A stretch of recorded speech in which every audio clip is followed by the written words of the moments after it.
We are working on section 4.5 today, which is the chain rule. Don't let the number of slides deceive you. The problems are absurdly long. So if you are someone who takes notes, there are a lot of note pages though. So that's kind of a blessing. If you are not someone who takes notes or you take notes rarely, I would suggest writing down obviously at least the chain rule.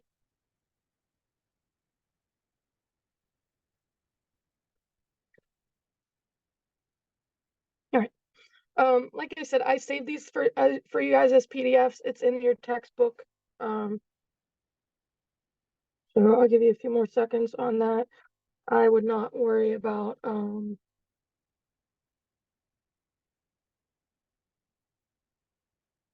writing down all of it. I would just write down what you need.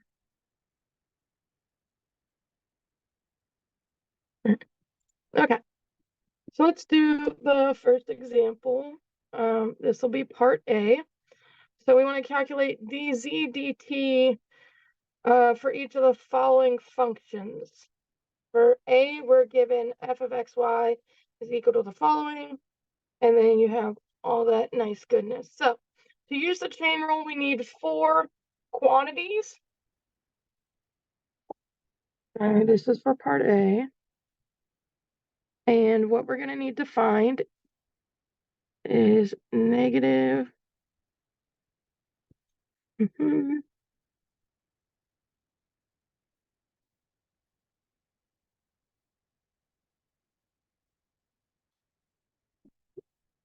I don't necessarily know if that's a negative. They may have just done a dash. So we'll see in a minute.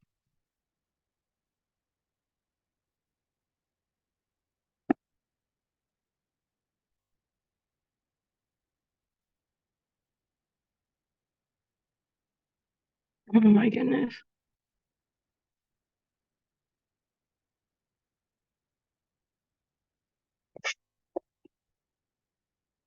I think when Isaac Newton was discovering calculus, he very clearly had a unique way of writing because all I see are 2's and D's. And if you don't write them nicely enough, then I think your brain breaks. So what a great gentleman for doing that for us. Crap. Okay. So that will be 8x for part A.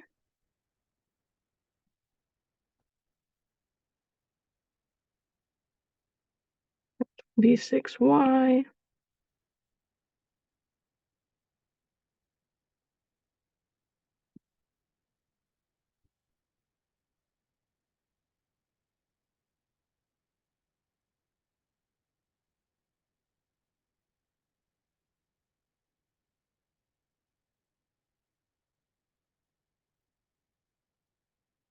Okay.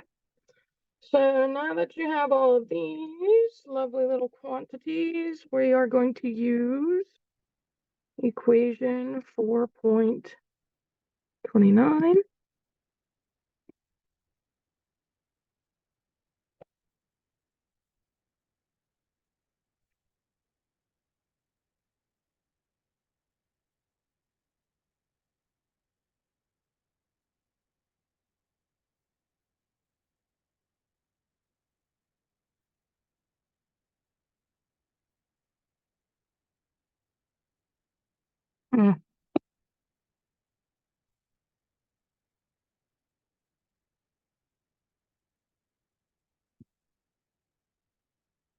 Okay, so 8x times the cosine of t plus 6y. Okay.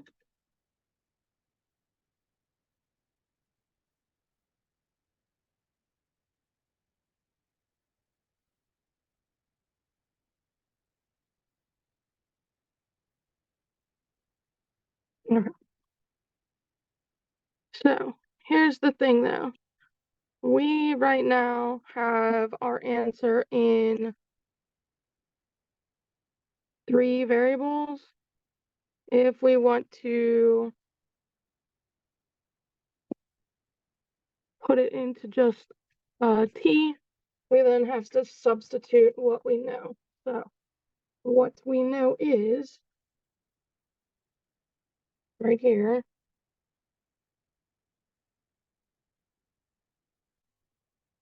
So 8 times the sine of t cosine of t minus 6 times the cosine of t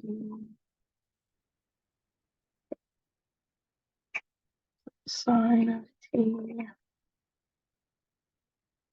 which is going to reduce down to 2 sine t cosine t.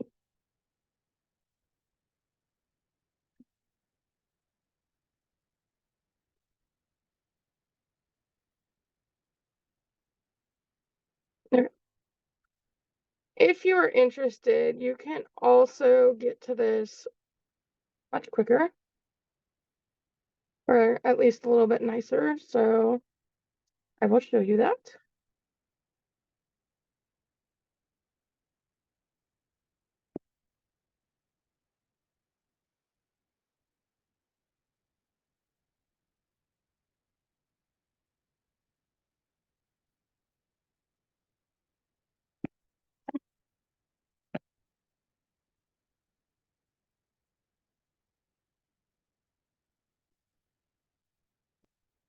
Okay. So what we can do is we can calculate first by substituting the x of t and y of t into f of xy, and then differentiating with respect to t. So since we were given z equal to fxy, and that was, if we then do f x of t, y of t, then that's going to be 4 x of t squared plus 3 y of t squared. That's going to be 4 sine squared t plus 3 cosine squared t.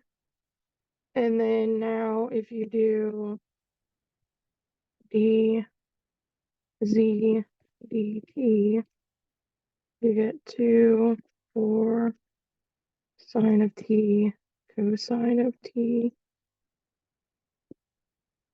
plus 2 3 cosine of t times negative sine of t, which if you bring all that together, you're going to end up with 8 sine of t cosine of t minus,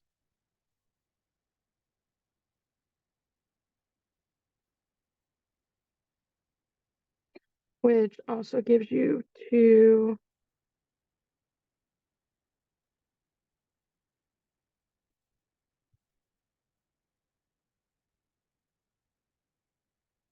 okay. So here's the thing though, that obviously that approach would, in my opinion, seem a lot easier, but it might not always be the case. So that is why we use both options. You'll always be able to use the first one. You might not always be able to use the second. Okay.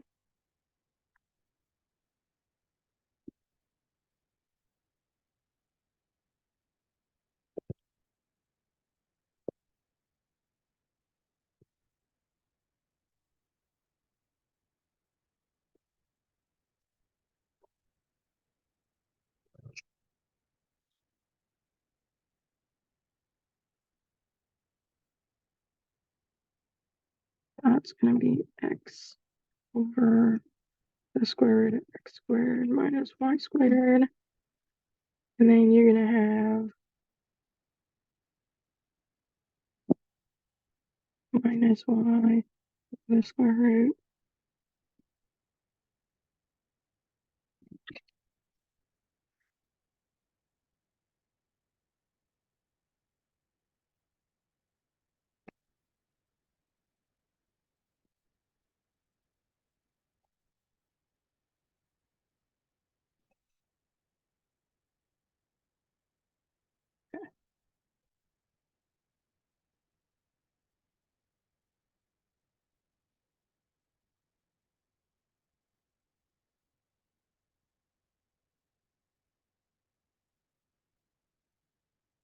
All right, so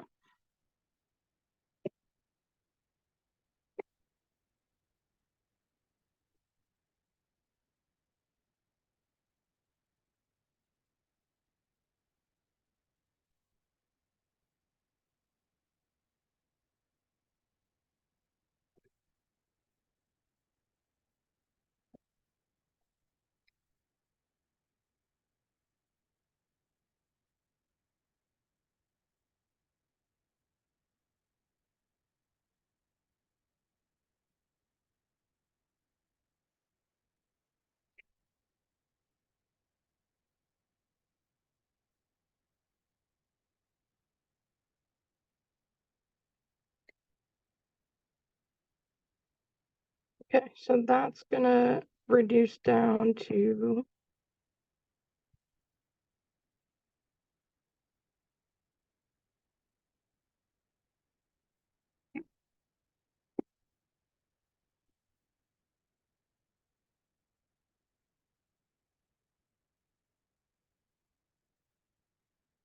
okay, so if you want to go down to one variable,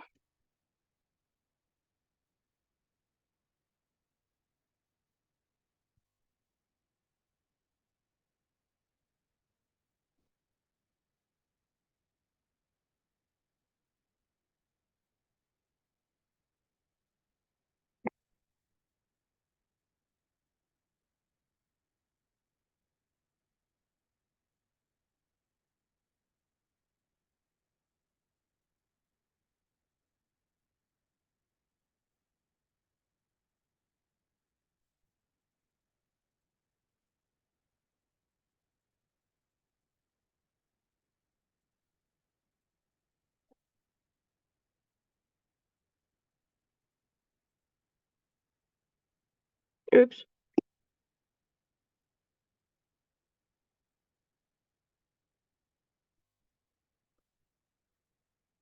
apologies, e to the 14 minus e to the negative 2t.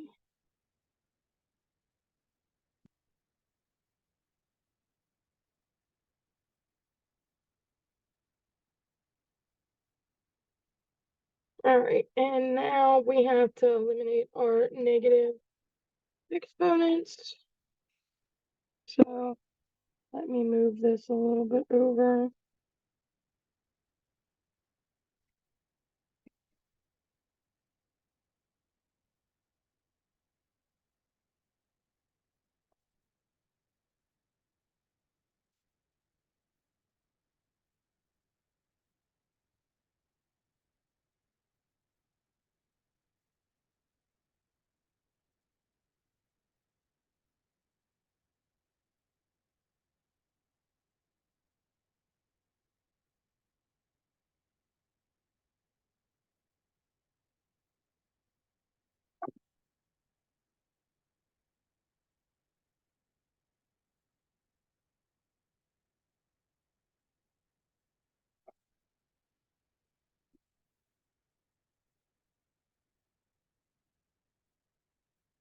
Okay.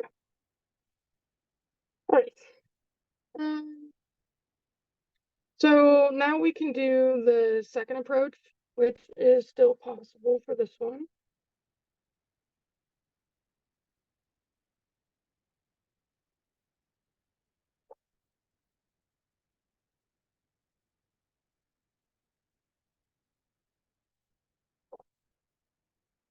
No, I forgot I needed to add a slide for it. All right, so part B.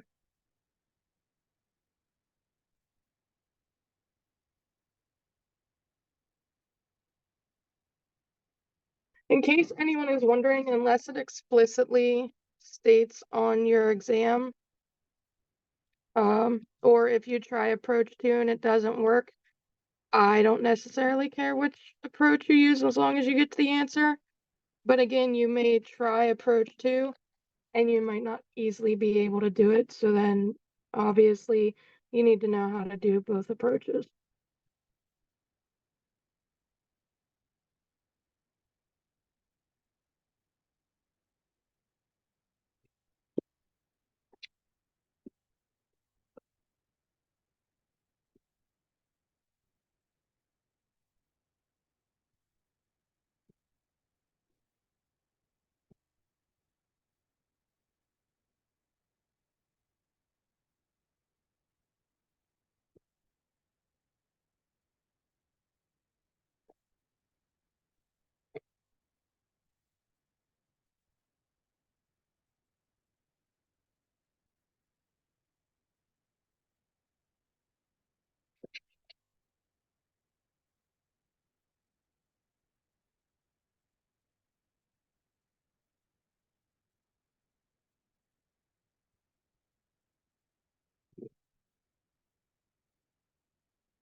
Right.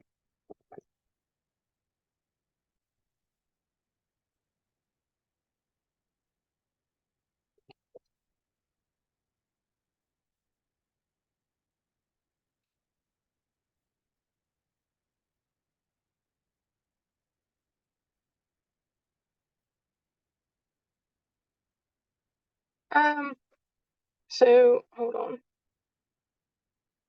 They just didn't get rid of the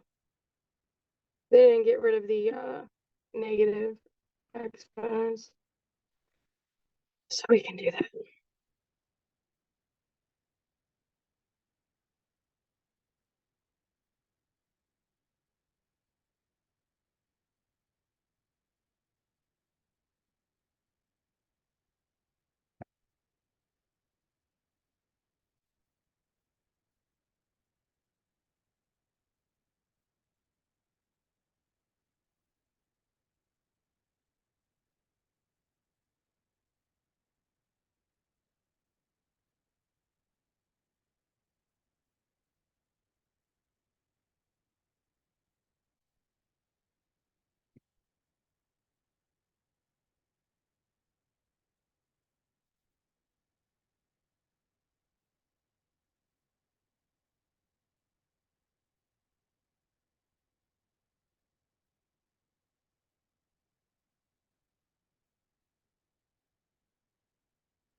Minus 1.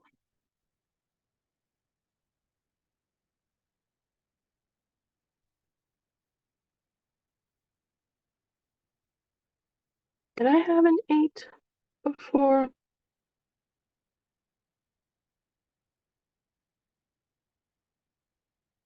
I just think I missed that whole step. That's okay. You're all good. All right. Okay. So again, you guys can pick and choose which approach you want to use. I also probably won't take off too many or any if you forget to get rid of your negative exponents. Obviously, there's a lot that you have to do in higher math, and if forgetting that one small step is, to me, it's an equivalent answer. So again, if it's on your test, then obviously do it, but I'm not going to take off that much for like the very tail end. It'll probably be a point, if that. Okay. So we can use tree diagrams to help us to organize your thoughts. If the tree diagram helps you, feel free to do it. If it doesn't help you, you don't have to do it. If you if you do it for the test, make sure that you turn it in, because that will be a good way for you to validate your work if you use it.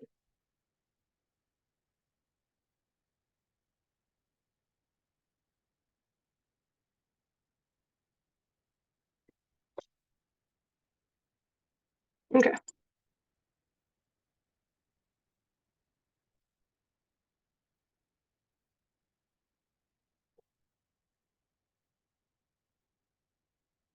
Okay, so now we're gonna focus on the chain rule for 2 independent variables. And then we will move on to 3.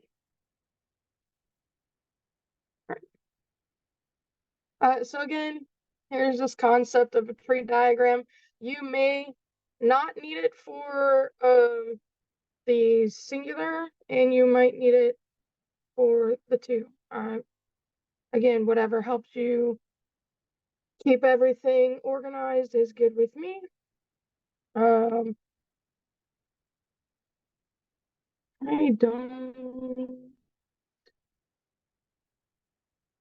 I don't think we have to do 2 approaches here. I'm sure you guys could try to see if the second approach is possible for you, but I'm gonna work on this. So the first thing you want to do is find your parts.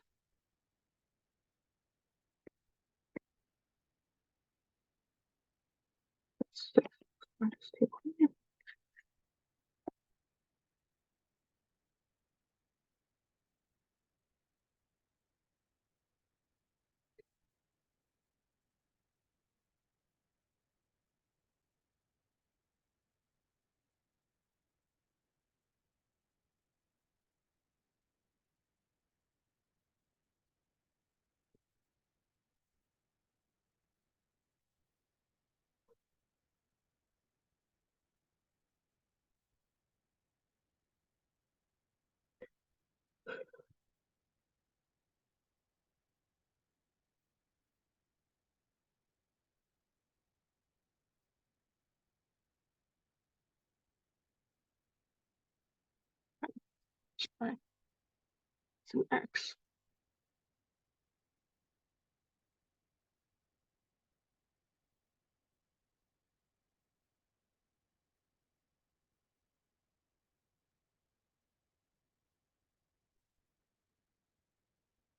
Okay. So now we're going to use equation 4.31.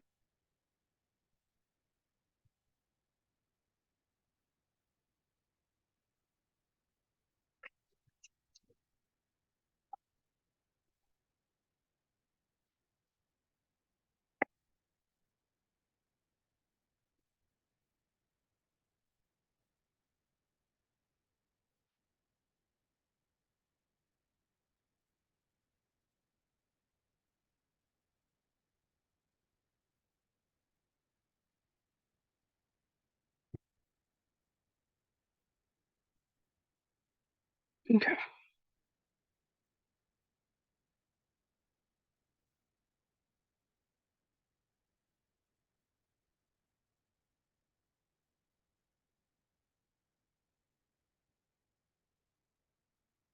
And that reduces down to that. All right, and now we want to substitute this and this. So we would have 10.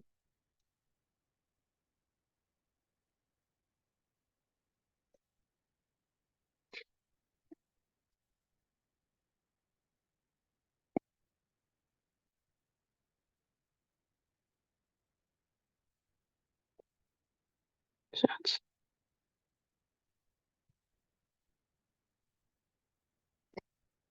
All right, and now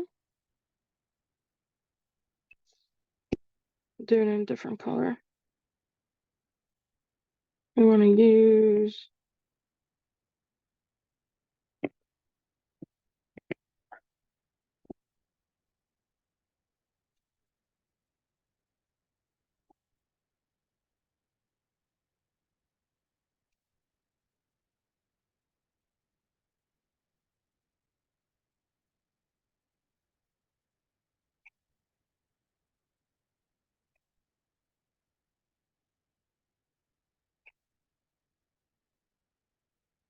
Oh,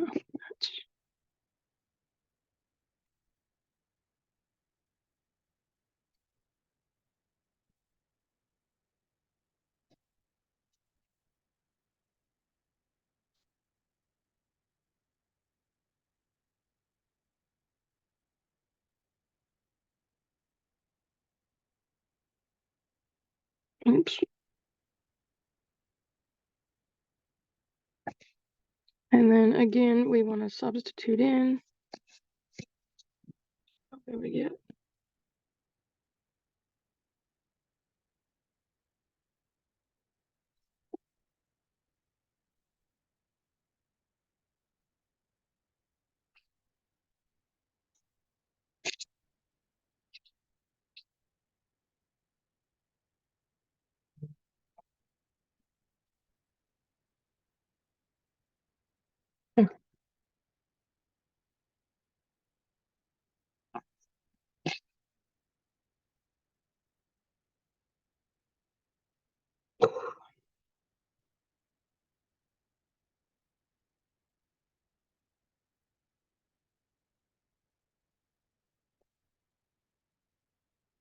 All right, we're getting there. We have one super duper long one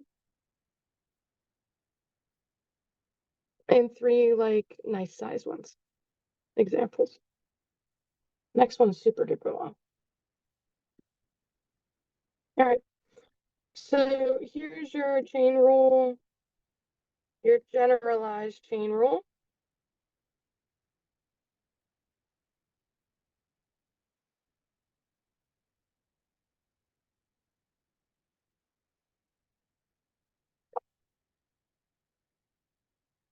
So essentially telling you that you can have as many of these as you humanly possibly need.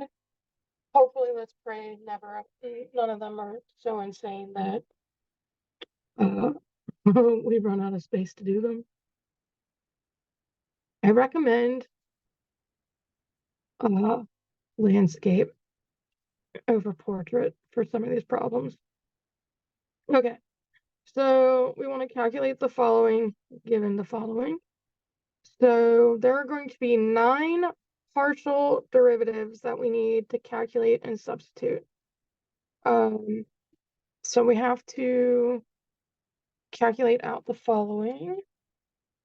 We may end up needing another slide, so I'm just gonna throw it in. So let's see. We will need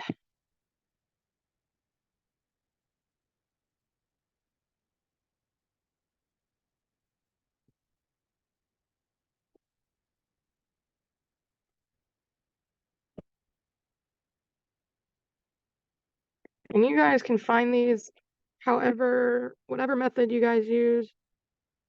If you want to find them all, going across, if you want to find them going down.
All right, and now we're going to substitute.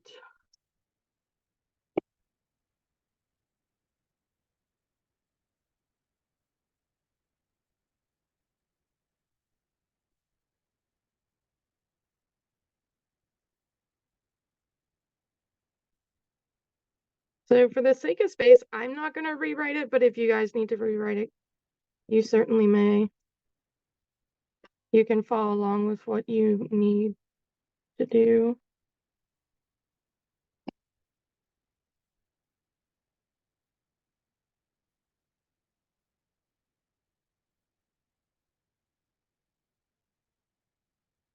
Uh,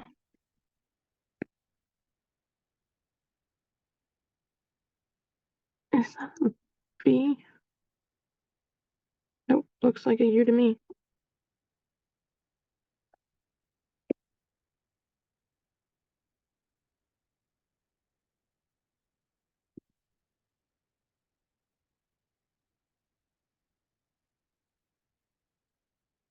No, they might be V's.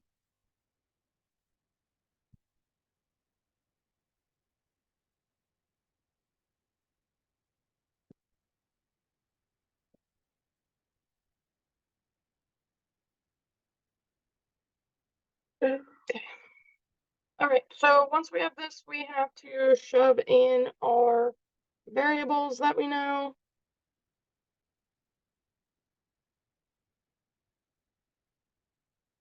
So we know what U is, or what X is, Y, and Z. I don't think W's in this one, right? Nope.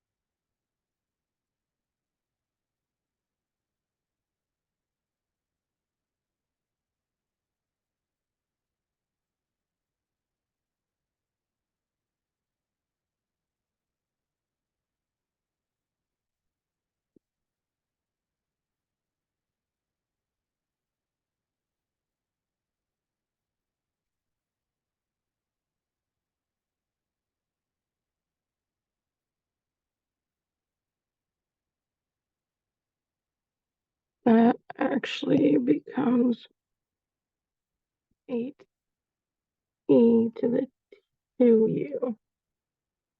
And then if we combine like terms, we get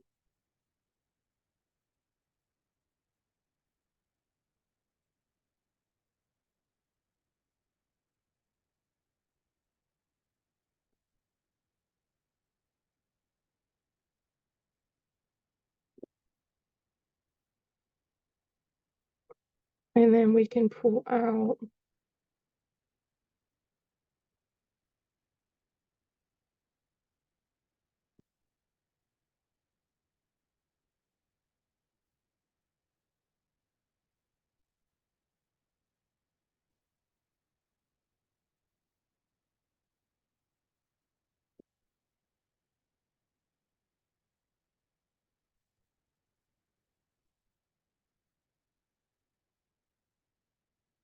okay, so that's one part.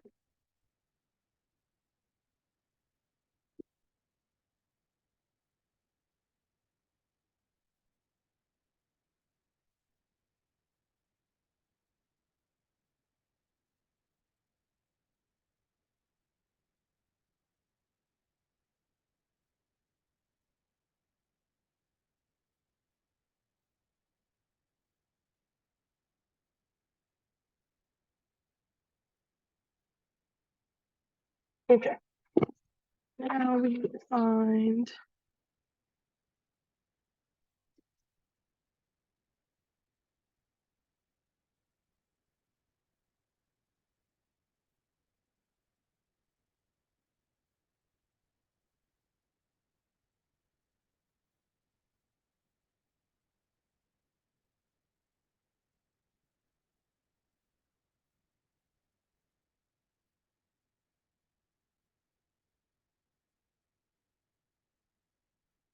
okay, so this one zeroes out. And then we have to substitute in. So we'll get 6 e to the u sine b minus 2 e to the u cosine v times e to the u cosine v minus 2 e to the u sine v e to the u sine v.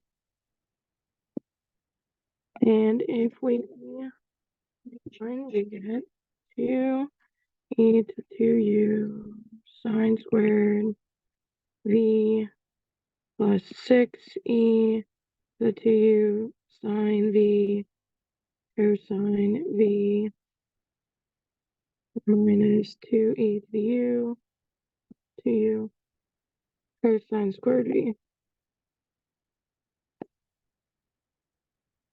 So we'll pull out 2e to the 2u. We get sine squared v plus sine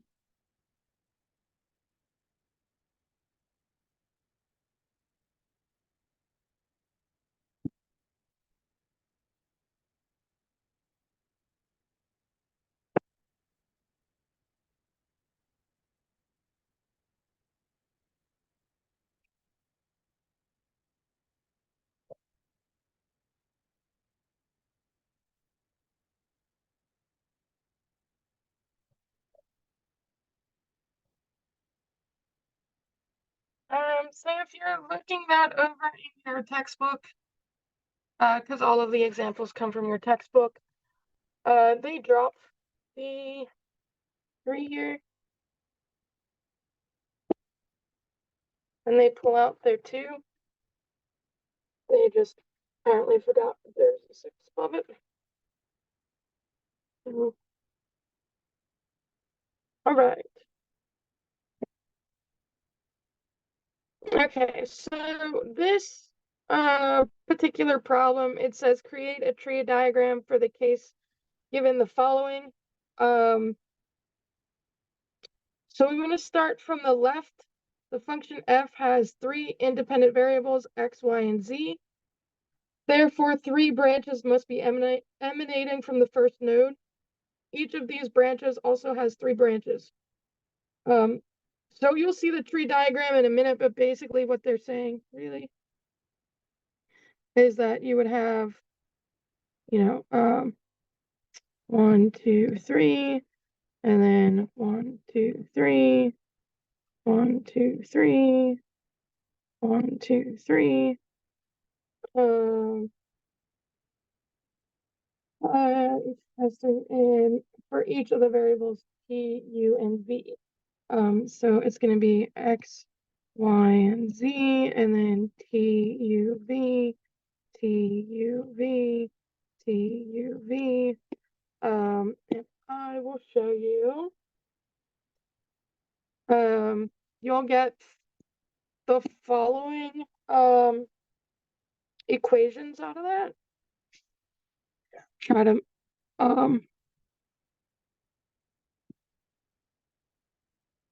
squeeze them in here for you. So you would get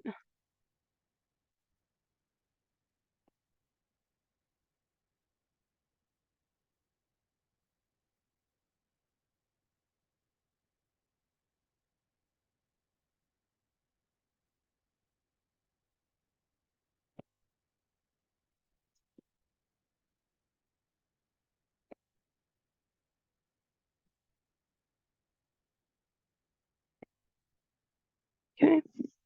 That's the first one. You would get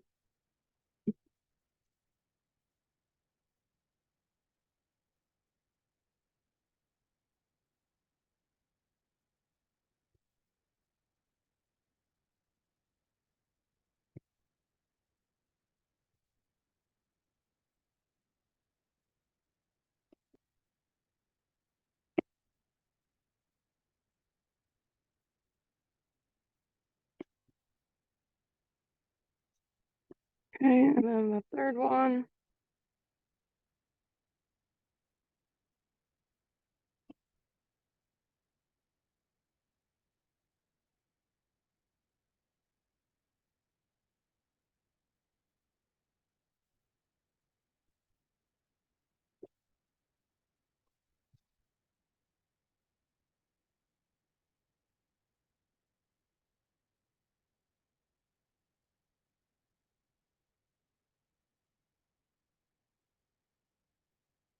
Here. And I'm going to show you what the nicer tree looks like.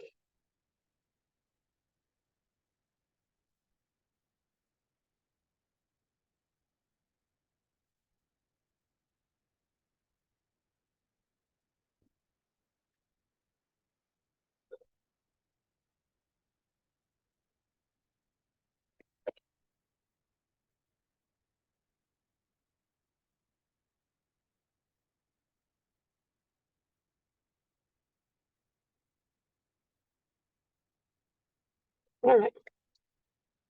Hopefully you're all good with that. Okay, so there's some notes here on implicit differentiation. Again, you can get it off the PowerPoint or your textbook.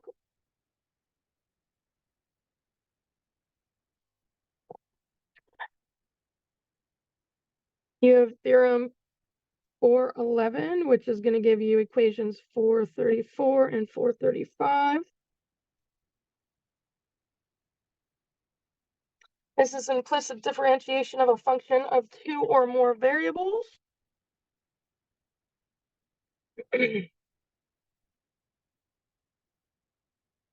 So we're going to do a two-part example with that in a minute.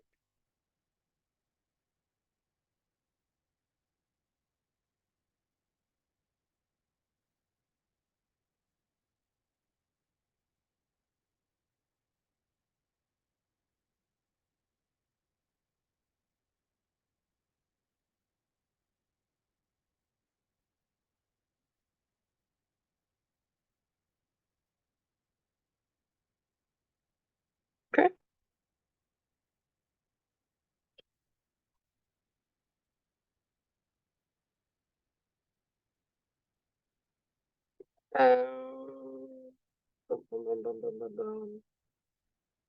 See, this is a proof.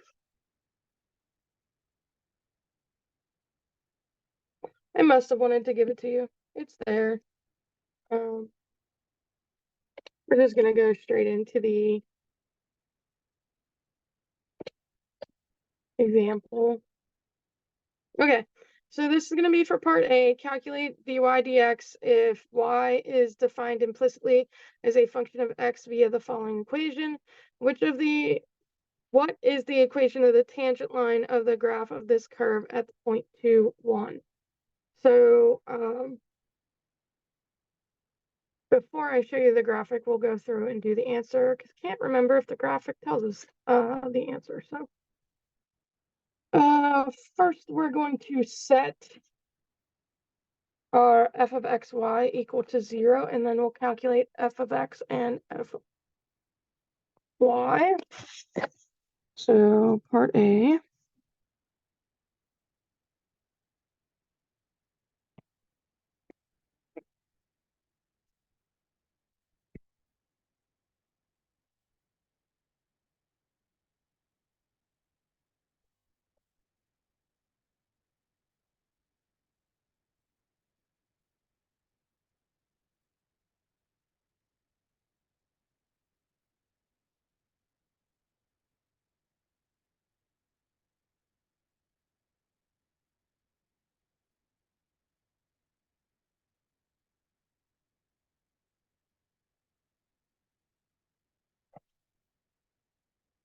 All right, so the derivative is the following.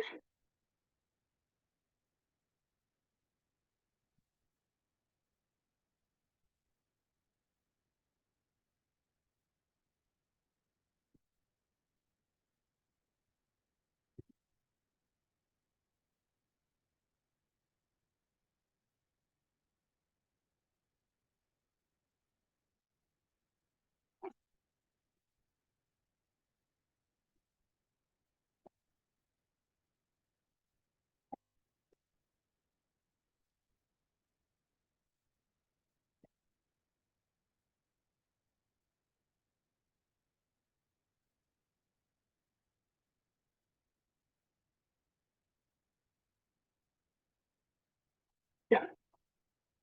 So now we want to find the slope of the tangent line at the following point. So we're going to plug in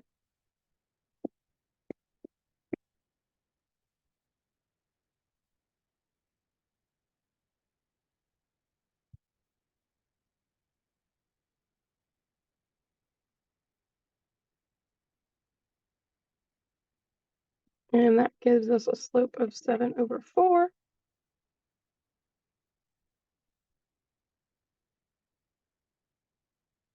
So to find the equation of tangent line, we're going to use the point slope form. So y minus y0 equals mx minus x0. And we'll plug in y minus 1 equals 7/4 x minus 2. It's going to be 7/4 x. Oh,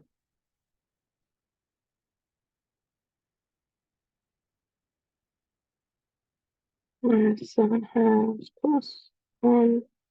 So y equals 7/4 x minus 5/2. Okay. I believe this graphic only pertains to part A. We'll see in a minute. Yeah.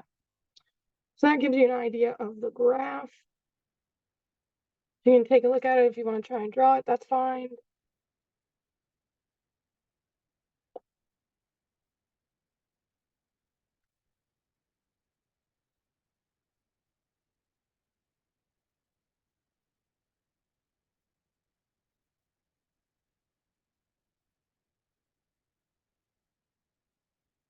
So now we're going to do part B. There's not a graphic for part B. All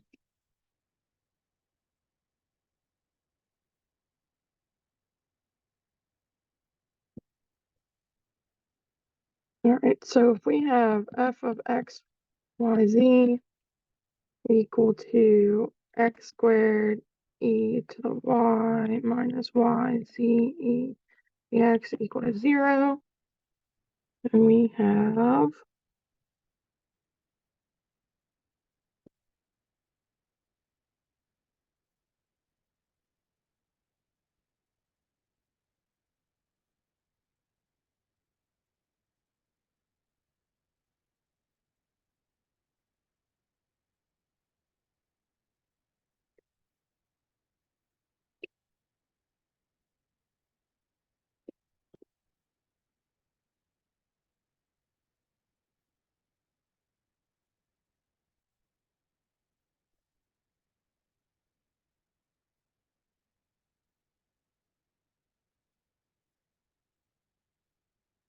okay. All right, now we're going to use function 435.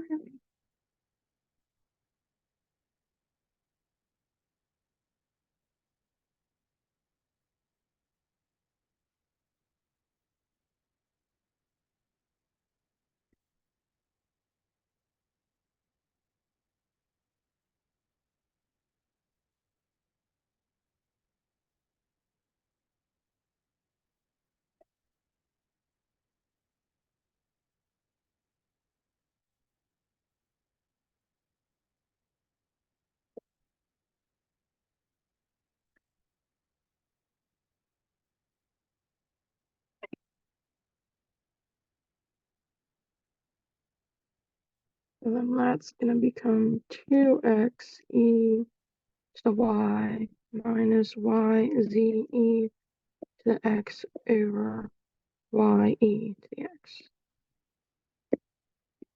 That one. And then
Okay.